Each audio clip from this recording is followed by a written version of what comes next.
All right. As promised, I'm here to show an update of Eagle Eye. Um, I've changed the globe from a 3JS implementation to a Mapbox or a GLJS globe. It performs a lot better. We've got two modes. We've got dark and light. Light is a bit blinding, but it's once you get used to it, it's not that bad. Not that bad. So I'll be sticking with dark mode for now. But this implementation of the map enables really seamless zooming and panning and like getting all the way down into here for street level views. Yeah. Anywho, another thing that has been added. So previous feature was oops, not doing that. Almost loaded 10,000 satellites at the moment. Was satellites. So if I were to toggle on Starlink, here's all the Starlink satellites. We can select one. We can get latitude and longitude, its location, all that jazz. Um, and if we deselect that, move down here and we can go to navigation. We get GPS. Actually, let's overlay Starlink and GPS. You can see that GPS, the orbit for GPS is much higher than Starlink, which Starlink needs a low Earth orbit to transmit data quickly. So that makes sense. We can toggle these off. And one thing that's been added is maritime tracking. So here's all of the vessels, or at least 14,000 of them that are active throughout the globe. If we were to let's go to Cyprus, yeah. If we were to come down here to Cyprus, we can select one. We can get the registration number, who the owner is. Legia Pride, don't know who that is, but they're underway sailing.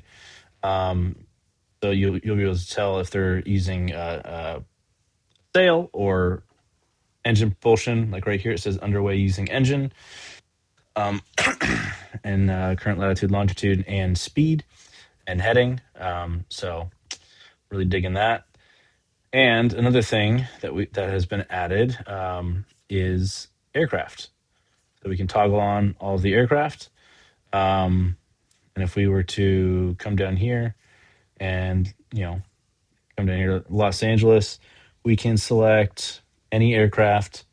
You see, this is United States. This is a private aircraft. Select this one, also private. I'm trying to show you guys one other thing. Let's find one that's not private. Jeez.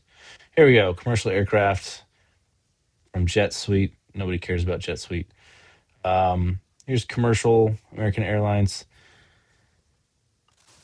Sorry, I'm just trying to find. There we go. That was an example.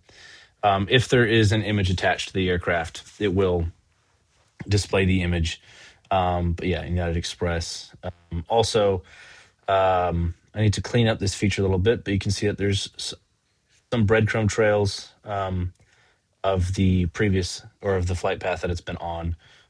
It might be easier to show if I were to click that one. There you go. That's better line. I'm going to switch that from dots to I think just a solid line. But you know, yeah, and that's pretty much it. There's a lot more to come for Eagle Eye. Currently working on getting some news information and articles. Top breaking news that we can keep track of everything that's going on around the globe, especially right now with the Iran war. It's just something fun to monitor. So, yeah, that's about all I got. Actually, let's see. Saw an MQ9 Reaper down here earlier. Let's see if we can find it again. Nope, not that one. What's this? That's definitely not it. But this is from the Royal Air Force. The Airbus from Royal Air Force, United Kingdom. So some military aircraft. Oh, that's another thing I was going to show. You can select and deselect based off of the type of aircraft. So if we just wanted helicopters, there's one somewhere.